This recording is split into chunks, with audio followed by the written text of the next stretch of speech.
Sakal Gunarnavasha Vande Guru Sri Charanaravindan.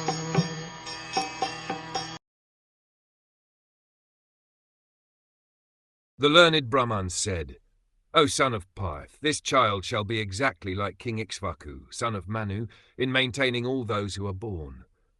And as for following the Brahminical principles, especially in being true to his promise, he shall be exactly like Ram, the personality of Godhead, the son of Maharaj Dashrath. Praja means the living being who has taken his birth in the material world. Actually, the living being has no birth and no death, but because of his separation from the service of the Lord, and due to his desire to lord it over material nature, he is offered a suitable body to satisfy his material desires. In doing so, one becomes conditioned by the laws of material nature, and the material body is changed in terms of his own work. The living entity thus transmigrates from one body to another, 84 lakh species of life. But due to his being the part and parcel of the Lord, he not only is maintained with all necessaries of life by the Lord, but also is protected by the Lord and his representatives, the saintly kings. These saintly kings give protection to all the prajas, or living beings, to live and to fulfill their terms of imprisonment. Maharaj Parikshit was actually an ideal saintly king, because while touring his kingdom, he happened to see that a poor cow was about to be killed by the personified Kali, whom he at once took to task as a murderer. This means that even the animals were given protection by the saintly administrators, not from any sentimental point of view, but because those who have taken their birth in the material world have the right to live. All the saintly kings, beginning from the king of the sun globe down to the king of the earth, are so inclined by the influence of the Vedic literatures. The Vedic literatures are taught in higher planets also, as there is reference in the Bhagavad Gita about the teachings to the sun god, Vivasvan, by the Lord, and such lessons are transferred by disciplic succession, as it was done by the sun god to his son Manu, and from Manu to Maharaj Iksvaku. There are 14 Manus in one day of Brahma, and the Manu referred to herein is the 7th Manu, who is one of the Prajapatis, those who create progeny, and he is the son of the sun god. He is known as the Vaivasvat Manu. He had 10 sons, and Maharaj Iksvaku is one of them. Maharaj Iksvaku also learned Bhakti Yoga as taught in the Bhagavad Gita from his father, Manu, who got it from his father, the sun god. Later on, the teaching of the Bhagavad Gita came down by disciplic succession from Maharaj Iksvaku, but in course of time the chain was broken by unscrupulous persons, and therefore it again had to be taught to Arjun on the battlefield of Kurukshetra.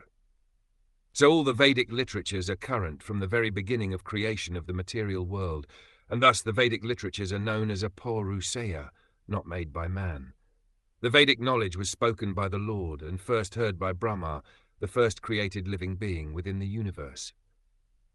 Maharaj Iksvaku, one of the sons of Vaivasvat Manu, he had 100 sons. He prohibited meat-eating. His son Shashad became the next king after his death. Manu, the Manu mentioned in this verse as the father of Iksvaku, is the 7th Manu, of the name Vaivasvat Manu, the son of sun god Vivasvan, to whom Lord Krishna instructed the teachings of Bhagavad Gita prior to his teaching them to Arjun. Mankind is the descendant of Manu. This Vaivasvat Manu had 10 sons, named Iksvaku, Nabhag, Trishta, Shariati, Narishyantam, Nagdishta, Karush, Prishadra and Vasuman. The Lord's incarnation Matsya, the gigantic fish, was advented during the beginning of Vaivasvat Manu's reign. He learned the principles of Bhagavad Gita from his father Vivasvan, the sun god, and he re-instructed the same to his son Maharaj Iksvaku. In the beginning of the Treta Yuga, the sun god instructed devotional service to Manu, and Manu in his turn instructed it to Iksvaku for the welfare of the whole human society. Lord Ram, the Supreme Personality of Godhead, incarnated himself as Sri Ram, accepting the sonhood of his pure devotee Maharaj Dashrath, the king of Ayodhya. Lord Rama descended along with his plenary portions, and all of them appeared as his younger brothers. In the month of Chaitra, on the 9th day of the growing moon in the Treta Yuga, the Lord appeared, as usual, to establish the principles of religion and to annihilate the disturbing elements. When he was just a young boy, he helped the great sage Vishvamit by killing Subahu and striking Maricha, the she-demon, who was disturbing the sages in their daily discharge of duties. The Brahmans and Kshatriyas are meant to cooperate for the welfare of the mass of people. The Brahman sages endeavor to enlighten the people by perfect knowledge, and the Kshatriyas are meant for their protection. Lord Ramchandra is the ideal king for maintaining and protecting the highest culture of humanity, known as Brahmanya Dham. The Lord is specifically the protector of the cows and the Brahmins, and hence he enhances the prosperity of the world. He rewarded the administrative demigods by effective weapons to conquer the demons through the agency of Vishvamit.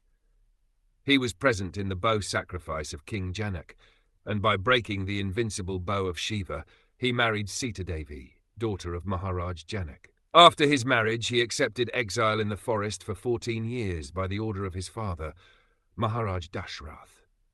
To help the administration of the demigods, he killed 14,000 demons, and by the intrigues of the demons, his wife, Sitavi, was kidnapped by Ravan.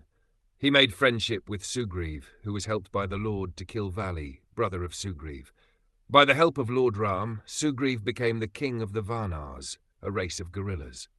The Lord built a floating bridge of stones on the Indian Ocean and reached Lanka, the kingdom of Ravan, who had kidnapped Sita.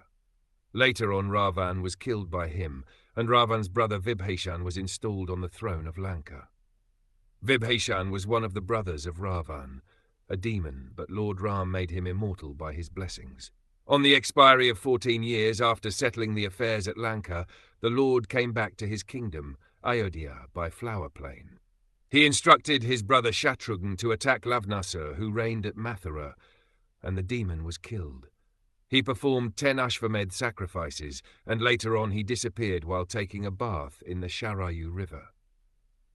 The great epic Ramayana is the history of Lord Ram's activities in the world, and the authoritative Ramayana was written by the great poet Valmiki.